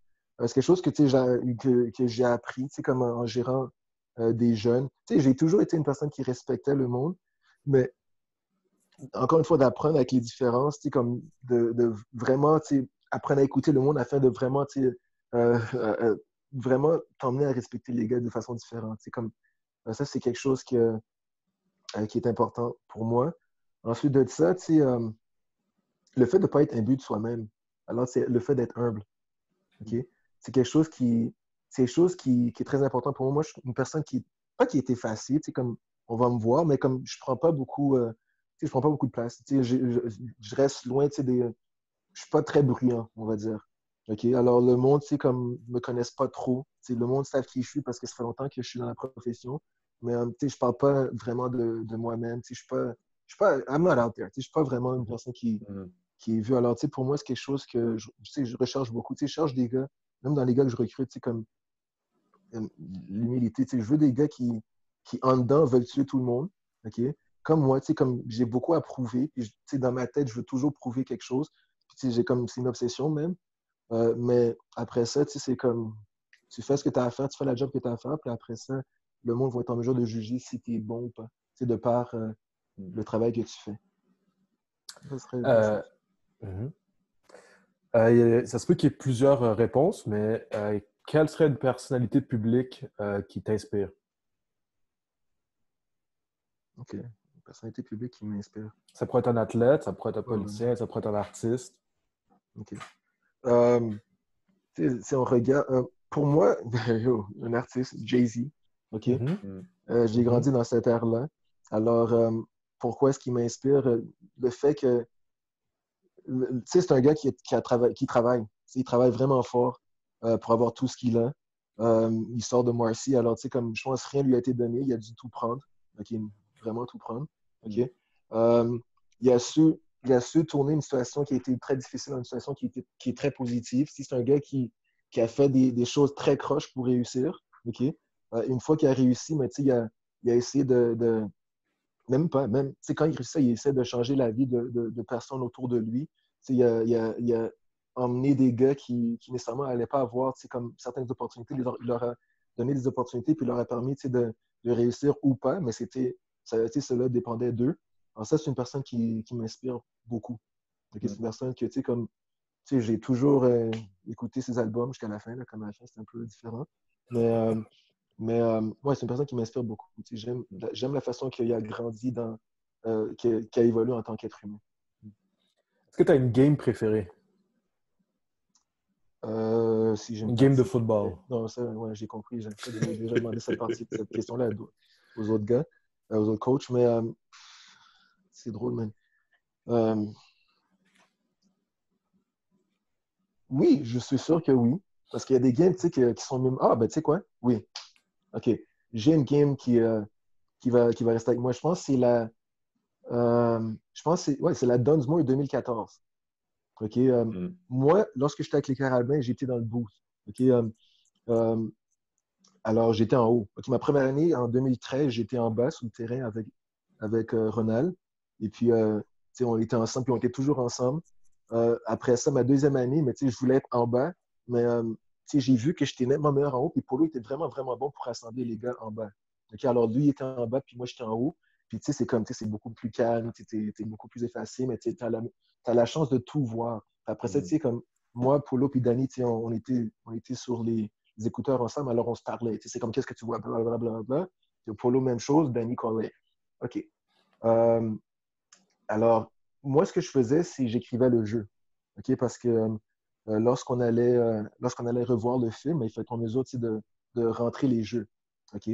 Alors, je le donnais à notre gars vidéo. Bien, je ne sais pas si je le rentrais. Peut-être que je le faisais moi-même, je ne me rappelle même plus. Mais je sais que j'étais rendu, puis je vais toujours me rappeler, j'étais rendu au numéro 50, le jeu 55. OK? C'est pas Brian. C'était Sean Thomas Erlington qui portait le ballon. Et puis Shane Gauthier, BAU! En deuxième essai. C'est le premier essai. On a juste à écouler le temps puis on gagne la balle. On est dans leur zone. Non, on est dans notre zone, excusez-moi. Alors, on a juste à écouler le temps. Et puis, la game est terminée. On gagne notre première Dunsmore. Oui, je pense que la première Dunsmore. OK, puis on avance en demi-finale canadienne. Et puis, alors, on donne la balle à Sean, court, de main, BAU! Se frapper. OK, je pense que c'était deuxième et 7. Je pense qu'on était rendu au deuxième et... Je ne me rappelle plus, là. Deuxième et 7, je pense. Après ça, deuxième jeu, encore une fois, donne la balle à Sean. Il court. Shane Gauthier arrive. Yo, ce gars-là, c'est une bête. Il a détruit. La balle revient dans les airs. J'ai oublié qui l'a recouvert, mais Laval a la balle. Puis nous, on menait par 3. OK, on gagnait par 3. Alors là, c'est, je pense, 2 jeux, on les a arrêtés. Boris Bédé kick la balle. Euh, c'est égalité. Alors là, on va en temps supplémentaire. Et puis, je vais toujours me rappeler, là, le temps supplémentaire, une chose, on a gagné la partie, mais avant ça, c'est comme je dis, moi, je mettais le jeu.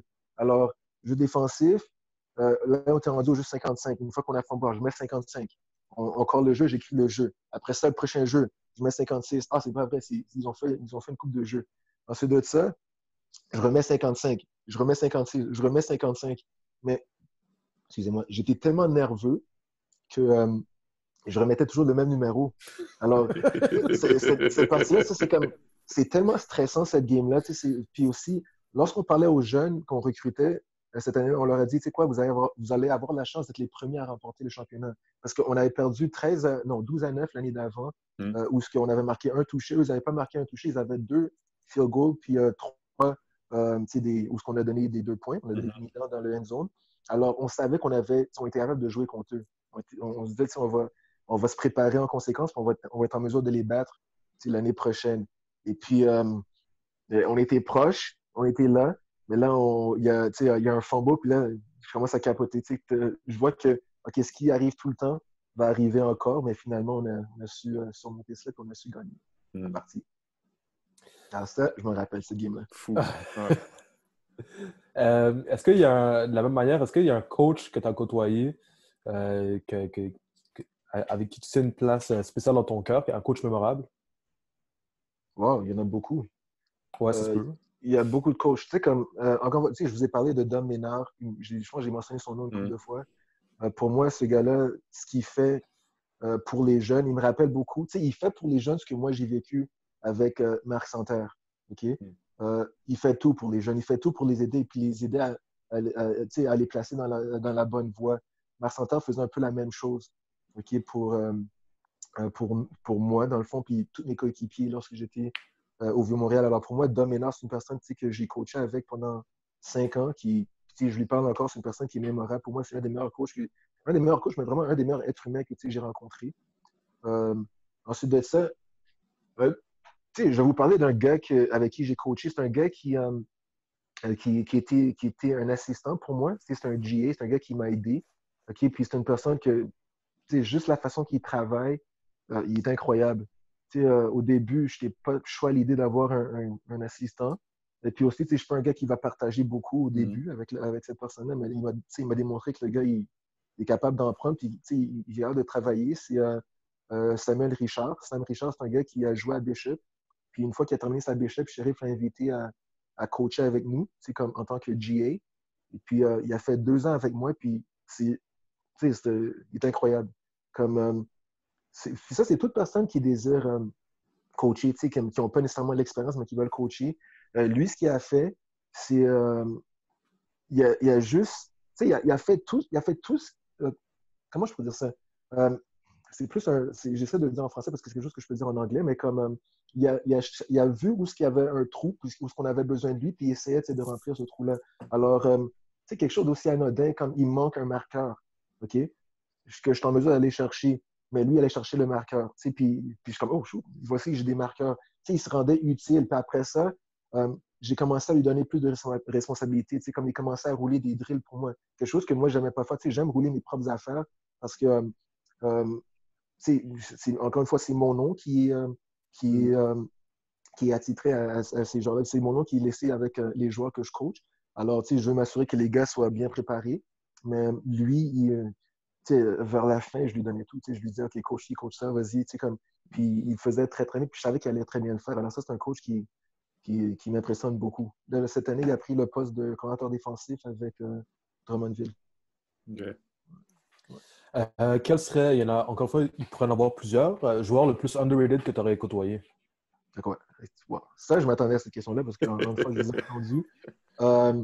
La personne la plus underrated, comme lorsque j'étais au Vieux, OK, puis, au Vieux, je regardais les parties Laval-Montréal, OK, à la télé, puis alors, il y avait un gars, je pense que c'est Nicolas Gauthier, OK? Je sais pas si c'est un gars de Notre-Dame ou bien un gars... Non, je pense pas que c'est un gars de Notre-Dame, ça. Je pense peut-être pas. un gars... Mais le nom me dit quoi? OK, mais c'était le numéro ouais. 37. Il a joué à Grasset, puis après ça, il est venu avec les Carabins, c'est le numéro 37. OK, puis c'est un gars qui a joué 2 ans pour moi. Alors, ma première année, il a joué pour moi, puis la deuxième année, puis après ça, lui, sa deuxième année. Ben, ma deuxième année, c'était sa troisième année. Ben, je vais toujours me rappeler de ce gars-là, parce que lorsque j'étais au Vieux, comme encore une fois, je regardais les parties Laval-Montréal, et puis il s'était fait brûler 2 fois. OK? Il jouait comme demi-coin du côté large. Il s'est fait brûler 2 fois. Je suis comme, il est pourri, ce gars-là. OK? Ça, c'était mon idée de lui très vite fait. Je le trouvais pourri. Right? Là, j'arrive avec les Carabins puis je commence à coacher les gars. Puis encore une fois, j'avais une idée préconçue de lui parce que je l'ai vu sur film, mais je l'ai vu à la télé, pas sur film, je l'ai vu à la télé. Mais lorsque je regardais le film, après ça, je faisais des drills avec les gars, je suis comme, le gars, il est bon, il est bon. Ensuite de ça, il jouait au foot. Comme il a joué pour nous, puis je le trouvais vraiment bon. Je le trouvais très, très solide. Tout ce que tu lui demandais de faire, il pouvait le faire. C'est un méchant athlète. Il était comme 6 pieds, 6 pieds 1, 190, 195 livres. Puis le gars, il courait, il frappait, il faisait tout bien. À sa troisième année, il s'en va à sa quatrième année, il vient me voir, puis il me dit, Fabrice, j'arrête le foot. Je suis comme, quoi? Comme, il arrête le foot. Ça, c'est un gars qui étudie en finance au HEC. Alors, ça l'a ouvert beaucoup de portes. Il y avait des opportunités avec la job. Là, déjà, il travaillait en finance. Et puis, je pense que sa job lui avait offert plus d'heures avec beaucoup mieux rémunéré. Puis aussi, je pense qu'ils allaient payer pour faire sa maîtrise. Right? Alors, lui, il voulait se concentrer sur sa maîtrise et puis arrêter de jouer. Mais ce gars-là, il y a plusieurs scouts de la CFL qui m'ont appelé pour lui. Okay? Plusieurs. Puis moi, je pense que s'il avait joué une autre année, comme il n'a jamais été reconnu à sa juste valeur, il était très bon. Puis je pense que la quatrième année, il allait faire l'équipe d'étoiles. Puis après ça, il allait possiblement être un All-Canadien, mais c'est un gars je pense qu'il n'a jamais eu son dû. Comme c'est un gars qui, pour moi, c'est le gars le plus underrated que j'ai coaché. Si tu devais recommander un livre de sport, lequel tu recommanderais? OK. Encore une fois, je vous ai parlé de Marc Santerre. Ouais. C'est un coach parmi des héros. C'est son livre. Je l'ai lu, puis j'ai lu plusieurs livres de foot, mais ce livre-là, ça m'a touché parce que, c'est mon histoire, c'est l'histoire que j'ai lue. Comme, lorsque tu es au Vieux, t'entends parler des gars qui ont passé avant toi. Okay? Puis c'est quelque chose qui nous intéressait beaucoup pour, excusez-moi, moi puis mes coéquipiers, on écoutait, on regardait toutes les bandes vidéo, puis on voulait savoir qui avait joué avant nous, qu'est-ce qu'ils ont fait, où est-ce qu'ils ont été. Okay? Puis on passait beaucoup de temps avec Marc. Alors lui nous parlait des joueurs, puis il nous disait, comme ce gars-là, c'est un gars qui racontait des histoires. Alors, on apprenait à connaître les gars. Puis alors, lorsque j'ai lu son livre, j'ai revu, dans le fond, toutes les histoires que j'ai entendues lorsque j'étais plus jeune, lorsque j'étais à ses côtés. Mais pas juste ça, c'est pas juste les histoires, c'est vraiment comme en tant que coach, tu vois vraiment comment Marc a bâti comme la puissance qui est devenue le vieux. Puis la fois qui est fun, c'est que il donne le mérite beaucoup à ceux qui ont coaché avec lui. Okay? Le monde qui l'ont aidé à bâtir le programme, ils sont tous nommés. Il parle de leur contribution. Il ne fait pas comme si c'est lui qui avait bâti le programme tout seul, ce qu'il aurait pu faire, parce que qui connaît les assistants, mais lui, il parle vraiment de tout le monde, puis il parle de leur contribution, comment il a grandi avec telle et telle personne, comment cette personne-là l'a aidé. Puis après ça aussi, la façon qu'il a géré certaines situations, des choses qui arrivent quand tu joues au foot, il y a plein d'affaires qui arrivent avec des joueurs, avec des installations, avec l'administration, peu importe. La façon qu'il gère cela. Puis je pense que pour toute personne qui aspire devenir coach, ce livre-là, c'est incroyable. C'est son histoire, mais il a fait de la bonne façon. Il a réussi à bâtir une des plus grosses puissances de foot, de foot au Canada. Alors, ça a été un livre qui est très, très bon pour moi. Dernière question. Pourquoi un joueur défensif devrait aller jouer à Bishop? Okay. Pourquoi un joueur défensif va jouer à Bishop? OK. C'est l'opportunité. OK, comme quand je suis arrivé, encore une fois, on n'avait pas le niveau de talent que je pense qu'on avait besoin afin d'avoir du succès. Okay? Présentement, le talent se bâtit, mais il y a place. Comme on n'est pas comme un des gros programmes où nos backups, puis les backups de nos backups seraient capables de starter partout. On n'est pas là encore. Okay? C'est ce qu'on veut devenir. Mais présentement, on est une place où les meilleurs joueurs peuvent venir et ils peuvent jouer tout de suite. Et puis, ça, c'est une chose. Mais il y a plusieurs programmes qui peuvent, comme présenter cela, qui peuvent offrir cela, c'est la chance de jouer rapidement. Mais l'autre chose avec Bishop, c'est un campus qui est beaucoup plus petit. Alors, c'est 2500 étudiants, 2700 étudiants, 2500 à temps plein, puis 200 en partiel. Alors, c'est un campus qui est beaucoup plus petit. Donc, les profs interagissent directement avec le jeune. OK? Alors, qui fait que si tu as des carences, si tu as besoin d'aide, mais c'est le prof qui va pouvoir t'aider. Et puis aussi, si tu as des aspirations, le prof apprend à connaître tes aspirations puis il est en mesure de t'aider plus tard. Puis aussi, le reste de la population étudiante, parce que c'est tellement petit, tout le monde se connaît, tout le monde s'offre des opportunités, tout le monde s'entraide. Encore une fois, le fait que ce soit beaucoup plus petit, puis même pas, c'est un campus qui est un peu éloigné, puis il y a du monde de partout à travers le Canada qui vient dans ce campus-là. La fierté que les jeunes ont, ou bien que les étudiants qui ont passé par Bishop ont, c'est incroyable. Moi, je me promène, puis même avant que je sois à Bishop, je me promenais à travers le Canada, puis je voyais des gilets de Bishop. Le monde porte fièrement leur couleur. Alors, comme à savoir que tu as été là-bas, ils vont toujours vouloir t'aider. Mais vraiment, une des grosses affaires, c'est on joue au foot. OK, on joue au foot pour gagner. Right? Puis je pense que toute personne désire jouer au foot. Puis, je pense que c'est pas garanti que tu vas aller pro. Si tu regardes, il n'y a pas grand monde qui vont jouer pro. C'est 1% sans doute moins au Canada de jeunes du sport qui vont jouer pro. Mais pour jouer pro, il faut que tu joues au foot. Okay? Puis je pense que les jeunes qui viennent chez nous, mais ils ont la chance de jouer rapidement. Puis pas, je l'ai dit ça, mais comme vraiment, ils vont avoir la chance de jouer rapidement, mais ils vont avoir la chance de jouer rapidement sur un programme qui aspire au championnat. Okay? On n'est pas un programme qui va. On a un programme qui va gagner. Okay? On a un programme qui a été en finale de conférence cette année avec une équipe qui était quand même assez jeune. Mais là, les gars, comme j'ai dit, ils arrivent à maturité. Ils sont prêts. Et puis, je pense qu'on ne va jamais regarder derrière nous à partir de maintenant. Le programme, c'est un programme que Sheriff Nicolas puis les assistants, on a bâti de la bonne façon. Alors, les gars qui vont arriver chez nous, ils vont jouer rapidement. Okay? Présentement, dans quelques années, on ne pourra plus dire ça, mais comme pour l'instant, mais aussi, ils vont pouvoir gagner. Ils vont pouvoir jouer pour des championnats, puis non pas espérer aller dans les playoffs ou quoi que ce soit, mais ils vont gagner des championnats. Merci beaucoup, Fabrice. Ça fait le tour des questions qu'on avait pour toi. Une discussion vraiment enrichissante. Pierre, je ne sais pas si tu voulais rajouter de quoi?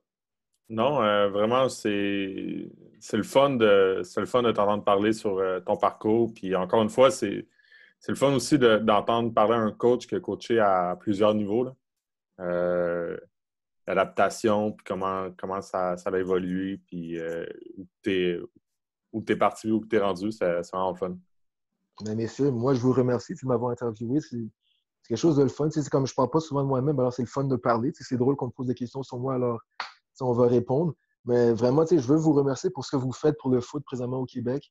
Je pense que le monde a soif de contenu, le monde a soif d'entendre parler de foot, puis vous le faites de la bonne façon. Le monde que vous avez emmené jusqu'à date, c'est le fun de les entendre parler, c'est le fun d'écouter leur histoire. Alors, je vous encourage à continuer ce que vous faight, puis tout le monde vous regarde même. Merci beaucoup. Puis s'il y a une saison, on te souhaite d'avoir du succès. Puis c'est ça, on ne te retient pas plus longtemps. Merci beaucoup, Fabrice. Merci, Fabrice. Merci beaucoup. À plus.